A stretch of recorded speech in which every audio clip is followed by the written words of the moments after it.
So that is the topic that we started last week, and this week we continue looking at this same topic. There is a common thought among men that life has no balance, mainly favors women, hence the reason to why it is hard for some men to open up. Is it true? Life is balanced. God has created the world in a balanced way so that everyone who engages in it takes what life is able to give. So saying that life only favors the women would be forgetting other aspects that comprises of life itself.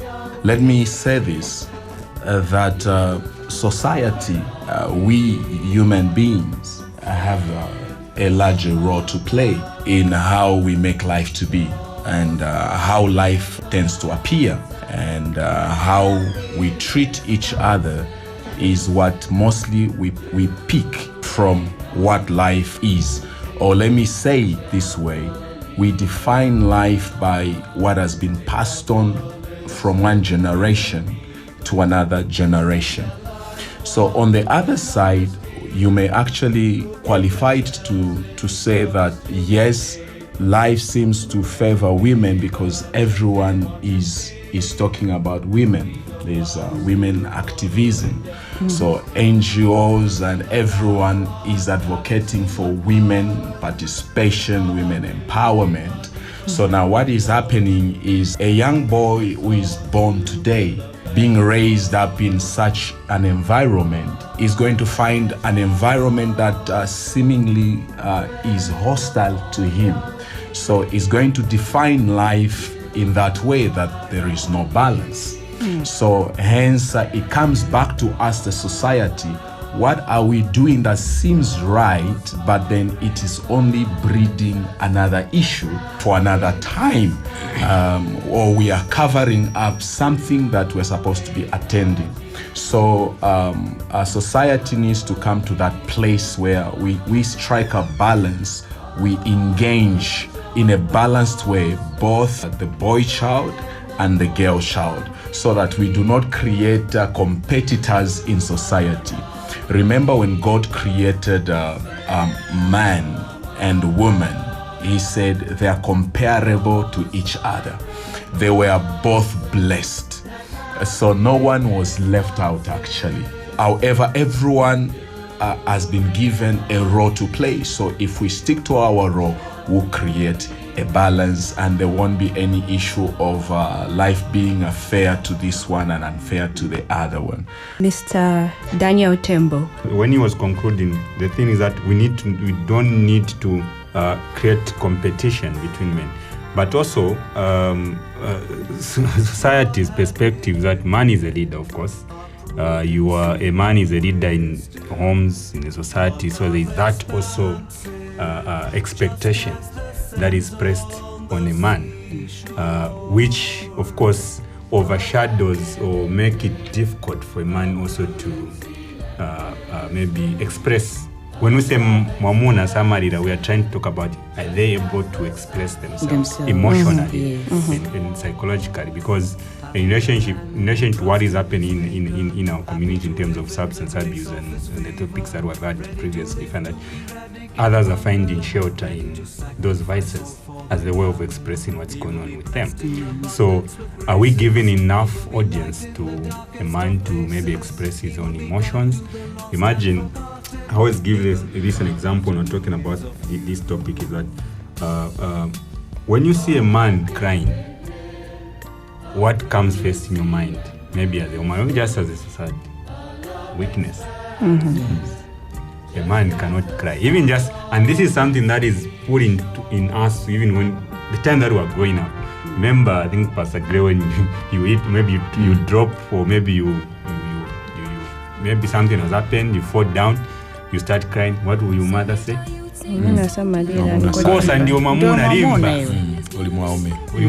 that already, just so you can't cry in front of anyone as a man. Even today, let's say there are funerals all over.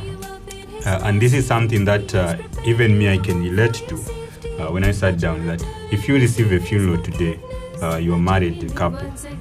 A man, the first thing that comes in mind is, okay, what are people going to eat? How this thing could be. A woman will be crying.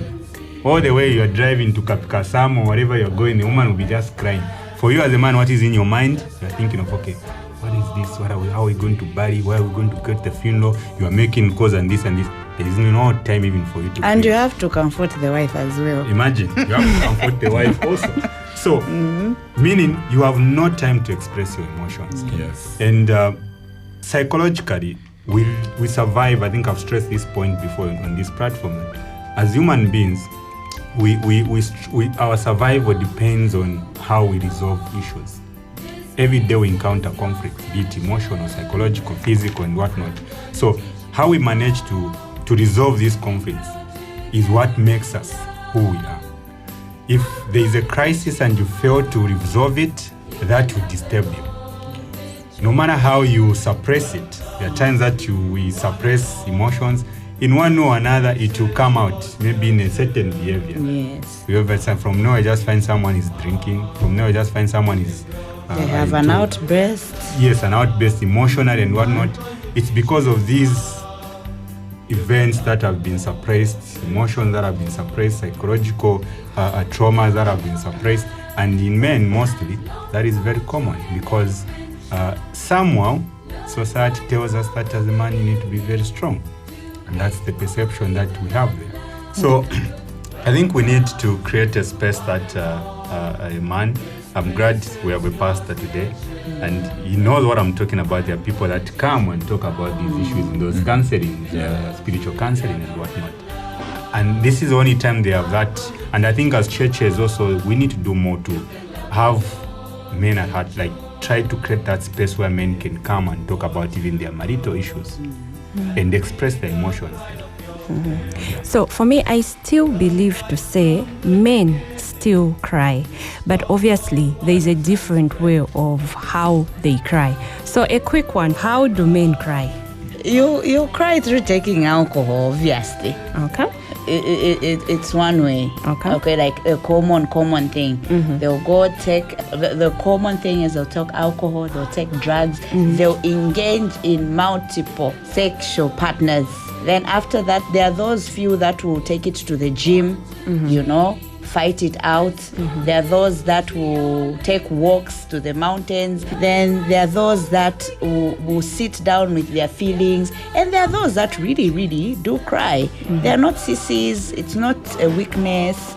They're human. Okay. As Pastor Gray has alluded to, when God created a man and a woman, He did not create that they should be competitors, no. Initially, God created us a man and a woman so that we could complement each other. But we tend to forget that, and the reason is because, anyway, we weaponize there and many other things that happen. Okay, let's also hear it from the men. Pastor Gray, how do you break down apart from crying? First, personally, I find myself crying before the presence of God. It's so soothing to let it out before God. So as a man who knows God and who understands the power of prayer, I am privileged to have somebody who will listen. Even if I can't see him, but my faith tells me that he's there for me and is there with me. So how can organizations, clubs, churches, and friends help to normalize men issues? Well, it will take every one of us to work together, coming together and agreeing that we need to normalize a man's involvement as much as everyone is trying to advocate for women issues and all that. So these 2 days, especially International Men's Day, needs to really take, number one, the stage that the Women International, I believe it's a holiday. Yes. Yeah, but is the main a holiday? I stand to be corrected. No. Not yet. So we need to attach as much importance to Men's International Day as we have attached the Women International Day, so that we bring normality in these. And also in churches and other organizations, we need to bring in programs that creates a balance, creating a future where men and women won't look at each other as competitors as it was before. Okay, because without having such deliberate moves, what we're going to have is now men are going to begin to think it's better to be a woman. And I believe God did not make a mistake. Okay, now you're going to have people, and I have no apologies on this one, men now turning into women, gays and all that. Why? Because society, is painting it's better now in this environment to be a woman. So our boy children now want to be what? To be female. Yes. Begin to behave so that society can maybe accept them and normalize that. So, which is absolutely, offensive to creation. So everyone from politicians, church leaders, us pastors, we need to have organization that are able to bring us together, educate pastors, and all these other leaders in our society, so that we carry one and the same language, so that men are able to participate. Let me say this quickly, as a pastor. Men that are emotionally suppressed fail to pray, because prayer is an emotional expression. So if you are emotionally suppressed, even your prayer life will be affected. Now, if you don't know how to manage your emotions, even the leading of the Holy Spirit, you can hear the voice of God. Why? Because your emotions have been clouded with so much that you are carrying, which you're supposed to cast on the feet of Jesus Christ. So men today are shunning away from even church. You go to church services, women are more. Not that men are not there, okay?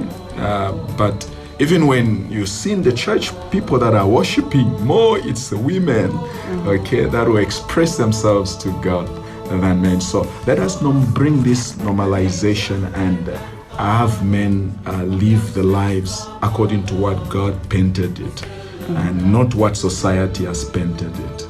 Let's go back to the beginning. Okay.